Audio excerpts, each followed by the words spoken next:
George Orwell's isn't just a grim story about a man who loves bad gin and hates his job. It's a timeless warning about power, control, and the slow, creeping death of freedom. Orwell painted a terrifying picture of a world where the government known as the Party watches everyone, all the time. They used telescreens, devices that were both televisions and cameras, to monitor every word and every facial twitch. The Party didn't just punish people for breaking rules. They punished them for having the wrong thoughts, a crime they called thought crime. It was a world where truth was whatever the Party said it was, and history could be rewritten in an instant to suit their needs. The most chilling part of Orwell's vision wasn't just the overt jackboot-on-your-face oppression, it was the subtle, insidious ways control was maintained. The Party controlled language itself, creating newspeak to narrow the range of thought, making rebellious ideas literally impossible to express. They controlled information, erasing people from history so completely that it was as if they never existed.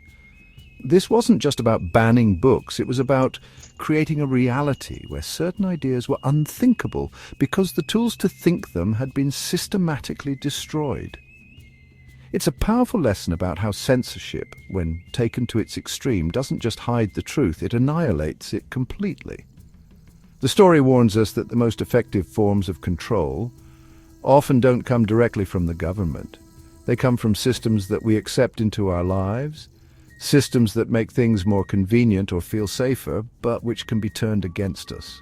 The telescreen wasn't just a tool of surveillance, it was a source of entertainment and information woven into the fabric of daily life. This is the core of Orwell's warning. The mechanisms of control won't always look like prison bars. Sometimes they'll look like progress or safety or even moral righteousness. And by the time we realize what's happening, the walls have already been built around us. Fast forward to today, 2025. We don't have telescreens bolted to our walls, but we do carry them in our pockets. Our phones, our computers, our entire digital existence is a two-way street of information. We consume content, and in return, our actions, our preferences, and even our private conversations are monitored and catalogued. And while we might not have a single, all-powerful Big Brother, recent events have shown that other powerful entities are more than willing to step into that role, deciding for all of us what we are and are not allowed to see, say, or even create. This is where a controversy involving video games becomes much more than just a fight over pixels. Imagine logging into your favorite online marketplace, a place where you've browsed and bought digital goods for years, only to find that entire sections of the library have simply disappeared overnight. This isn't a hypothetical scenario. It's exactly what happened in July of 2025 on Steam, the world's largest digital storefront for PC games. Without any grand announcement or public debate, hundreds of games, primarily those with adult or sexually explicit themes, were wiped from the platform. Developers woke up to find their products delisted, their income streams severed, and their creative work effectively erased from public view. It was a digital book burning carried out with the quiet efficiency of a database update. The sheer scale of the removal was staggering. Initial reports suggested that nearly 500 games tagged with controversial themes were targeted. While the exact numbers are still debated, with some data suggesting the figure was closer to 456 items when accounting for duplicates and unrelated removals, the impact was undeniable. Platforms like Steam and the independent games hub itch.io, which prides itself on being a haven for experimental and niche creators, were both caught in this wave of censorship. For countless small developers, this wasn't just an inconvenience, it was a financial catastrophe, a sudden and brutal reminder of how fragile their existence is on these massive, centralized platforms. The official explanation from Valve, the company that owns Steam, was both brief and alarming. They confirmed that the mass removals were not a result of a change in their own internal policies. Instead, they were a direct consequence of immense pressure from their third-party payment processors. In other words, the companies that handle credit card transactions and online payments were threatening to pull their services if Steam didn't clean up its digital shelves. This revealed a terrifying new front in the battle for online freedom. The people who processed the money were now dictating the content, holding the entire platform hostage to their demands. This event sent a shockwave through the gaming community and beyond. It raised a fundamental question. Who gets to decide what is acceptable art or entertainment? Should it be the creators, the consumers, the platform owners, or should it be faceless financial corporations acting as a de facto moral police for the entire internet? The precedent set was deeply troubling. If payment processors could force the removal of adult games today, what could they target tomorrow? Political speech, unpopular opinions, any form of expression that a small but vocal group deemed offensive? The digital purge of 2025 was a stark illustration of a new Orwellian form of control.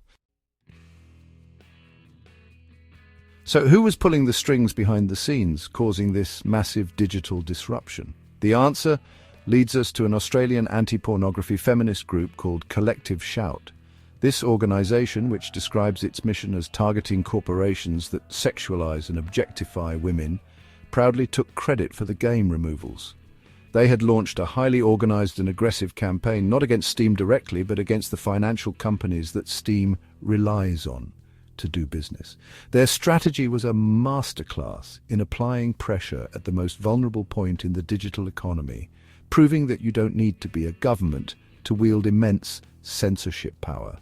Beginning around early July 2025, Collective Shout mobilized its supporters, urging them to bombard payment processors like PayPal, MasterCard, and Visa with emails and phone calls. Their message was simple and inflammatory. They claimed that Steam and itch.io were platforms for games that glorified horrific acts, including rape, incest, and child abuse. They framed the issue in the most shocking terms possible, demanding that these financial giants cut all ties with the gaming platforms unless they complied. Over 1,000 of their followers reportedly participated, creating a firestorm of coordinated outrage that the payment companies found impossible to ignore. This wasn't Collective Shout's first rodeo. The group has a long history of campaigning against media that they deem harmful. They previously targeted the Blockbuster game and even tried to get banned in Australia. That particular campaign failed, ironically because the game's depiction of child abuse was clearly condemned within the narrative. But that nuance was lost in their crusade. Their activism often involves taking the most extreme examples of content, presenting them as the norm, and using the resulting moral panic to justify widespread censorship that affects a much broader range of content and creators. What makes their campaign particularly insidious is its ends justify the means approach. By framing all adult-themed games as dangerous and exploitative, they create a moral framework where any opposition is seen as support for the worst possible offenses. They were not interested in nuance, artistic intent, or the distinction between fantasy and reality. In their crusade, they were joined by allied groups like the US-based National Center on Sexual Exploitation, another organization with a history of pushing for broad censorship. Together, they created a powerful lobby that successfully weaponized public outrage to impose their specific moral worldview on millions of gamers and developers worldwide. But the consequences of their campaign didn't stop at game removals or payment bans. The relentless pressure and public outcry orchestrated by Collective Shout and its allies directly influenced lawmakers in the United States and the European Union. Their advocacy was cited in congressional hearings and EU committee meetings as justification for sweeping new laws, most notably the Kids Online Safety Act in the US and its EU counterpart. These laws, now in effect, require users, including teenagers and adults, to provide state-issued identification just to access vast swaths of the internet. What was once a campaign against a handful of controversial games has now become a legal mandate for mass digital surveillance. Every click, every login, every online interaction is now tracked and tied to your real-world identity. The chilling effect is immediate. Anonymity is dead, and privacy is a relic of the past. This is no longer just about games. It's about a world where advocacy groups, by stoking moral panic, have handed governments the perfect excuse to implement systems of control and surveillance straight out of Orwell's 1984. The real-world consequences are staggering. Creators are silenced, users are monitored, and the internet, once a place of freedom and exploration, now demands your papers at the door. The line between safety and control has been crossed, and it's ordinary people who pay the price. In the name of protecting children, we have built the infrastructure for total digital surveillance. The question now is, who will protect us from those who claim to protect us? The strategy employed by Collective Shout was both clever and deeply disturbing, revealing a critical vulnerability in the architecture of the modern internet. Instead of trying to convince millions of gamers or a massive corporation like Valve to change their minds, they went for the jugular, the flow of money. They understood that platforms like Steam, no matter how large, are completely dependent on a handful of payment processing companies to function. Without the ability to accept payments from Visa, MasterCard, or PayPal, an online marketplace cannot survive. This critical dependency became the lever they used to exert their influence. This tactic is known as payment processor censorship, and it represents a new and powerful form of indirect control. Here's how it works. An activist group identifies content they find objectionable on a platform. They then launch a public pressure campaign, not against the platform itself, but against its financial partners. They flood these processors with complaints, accusing them of facilitating the distribution of harmful or illegal material. Fearing damage to their brand reputation and potential legal trouble, the payment companies then issue an ultimatum to the platform. Either remove the offending content or we will terminate our services. It's a form of financial blackmail, plain and simple. The result is a shadow censorship regime operating outside of any legal or democratic framework. Decisions about what constitutes acceptable speech or art are no longer made through public debate or legal process, but in corporate boardrooms under the threat of financial ruin. The payment processors become the ultimate arbiters of morality, not because they have any special expertise or ethical authority, but because they hold the power of the purse. This bypasses all traditional checks and balances, creating a system where a small but loud group can effectively dictate content policies for the entire internet by spooking a few risk-averse financial corporations.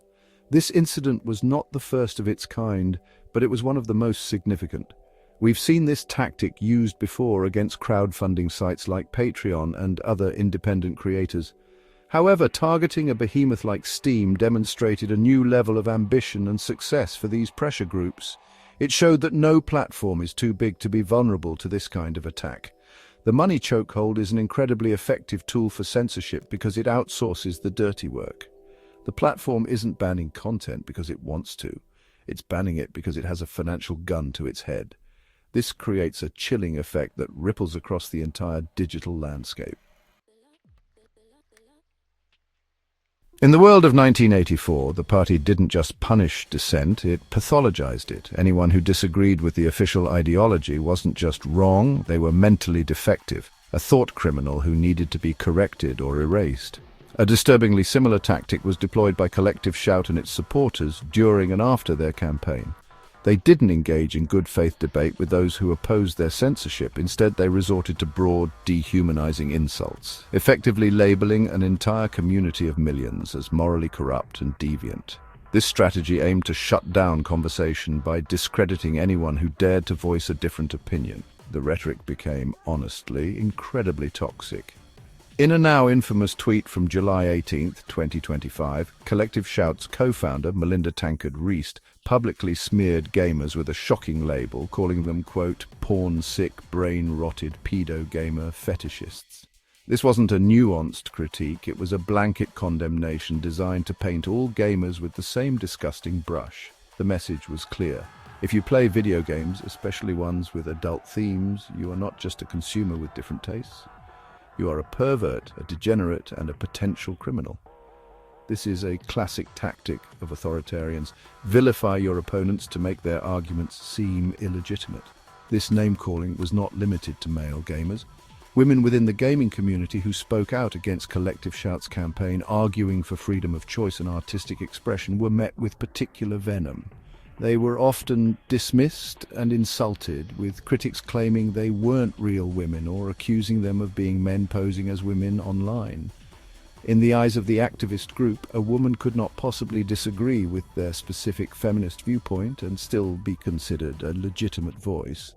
They were branded as pick-me's, or more bizarrely, perverted men in disguise, a tactic that erases female dissent and enforces ideological purity. This is the digital equivalent of Orwell's unpersoning. By labeling all dissenters as depraved or illegitimate, the group attempts to remove them from the sphere of acceptable discourse. Their opinions no longer need to be addressed because the people holding them have been deemed morally bankrupt. This creates an environment of fear where many people who disagree are afraid to speak up, lest they be hit with career-damaging and reputation-destroying labels. It's a chillingly effective way to manufacture consensus, not by winning the argument, but by silencing, shaming, and erasing the opposition until only one voice remains. Let's be perfectly clear about what payment processor censorship truly is. It is the outsourcing of moral judgment to the least accountable and most powerful players in our economy, financial institutions. These are the same companies that handle your mortgage, your credit card debt, and your student loans. Now, they are also in the business of curating your art, your entertainment, and your access to information. This is a profoundly dangerous development for a free and open society, turning the infrastructure of commerce into a tool for ideological enforcement. It's like finding out your electrician can cut your power because he doesn't like the books on your shelf. The danger lies in the complete lack of transparency and due process. When a government attempts to censor something, there are usually laws, courts, and public debates. It's often a messy and public fight.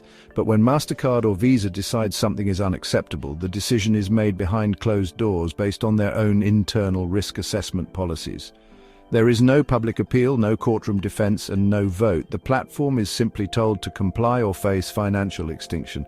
This makes these corporations a kind of shadow government, imposing rules on all of us without our consent or even our knowledge. This problem extends far beyond video games. In recent years, we have seen this tactic used to deplatform a wide range of individuals and groups. Political commentators, sex educators, independent journalists, and artists of all stripes have found their accounts on platforms like Patreon, YouTube, and others suddenly demonetized or shut down after pressure campaigns targeted their payment providers. The criteria for what is deemed objectionable is often vague and inconsistently applied, creating a climate of uncertainty and self-censorship. Creators are left guessing what invisible line they might cross that could suddenly destroy their livelihood. This system creates a terrible incentive structure. It encourages the most extreme and intolerant voices because outrage is the currency that makes the system work. The more shocking and scandalous you can make something sound, the more likely you are to scare a risk-averse corporation into taking action. Nuance, context, and artistic intent are the first casualties in this war. The end result is a sanitized, corporate-approved internet where anything controversial, challenging, or simply outside the mainstream is at constant risk of being silently and efficiently erased from existence, all because someone, somewhere, managed to spook the people who control the flow of money. In 1984, the Ministry of Truth was the government agency responsible for propaganda and, most importantly, for continuously rewriting history. If the party made a prediction that didn't come true or an enemy became an ally, workers would meticulously alter old newspapers and records to reflect the new reality. The past was malleable, controlled entirely by the present. This constant revisionism was crucial for maintaining the party's image of being all-knowing and infallible. What we are seeing with payment processor censorship is a modern corporate version of this very principle, the ability to retroactively change the rules and erase what was once permissible. For years, platforms like Steam operated under a relatively open policy. After some initial struggles with content moderation, Valve adopted a stance in 2018 that they would allow everything on their store, so long as it wasn't illegal or straight-up trolling. This created a clear set of expectations for developers and consumers. Creators knew the rules and could create content accordingly. But the pressure campaign of 2025 completely upended this. The rules were changed not by the platform, but by an outside force. Games that were perfectly acceptable under the old rules were suddenly declared forbidden, and developers who had operated in good faith were punished retroactively. This is the digital equivalent of rewriting history. The catalogue of available games on Steam is a living record of gaming culture, reflecting its diverse and sometimes controversial tastes. The mass removal of these games is an attempt to alter that record, to pretend that this type of content never existed or was never accepted on the platform. It creates a new, sanitized version of the past, to fit the ideological demands of the present. It sends a chilling message to all creators. The rules can change at any moment without warning, and your work can be declared wrong tomorrow, even if it is considered right today. This creates a pervasive culture of fear and self-censorship, which is perhaps the most Orwellian aspect of all. The ultimate goal of the party wasn't just to punish crime, but to prevent it by making everyone their own police officer. When creators don't know what might get them banned next week, they will naturally steer clear of anything that could be remotely controversial. They will avoid sensitive topics, challenging themes, and anything that might provoke the ire of an online mob. The result is a blander, safer, and less interesting creative landscape, not because of explicit government decrees, but because of a vague and ever-present threat of financial and social annihilation. The parallels to Orwell's Ministry of Truth become even more unnerving when the story about the censorship itself becomes a target for erasure.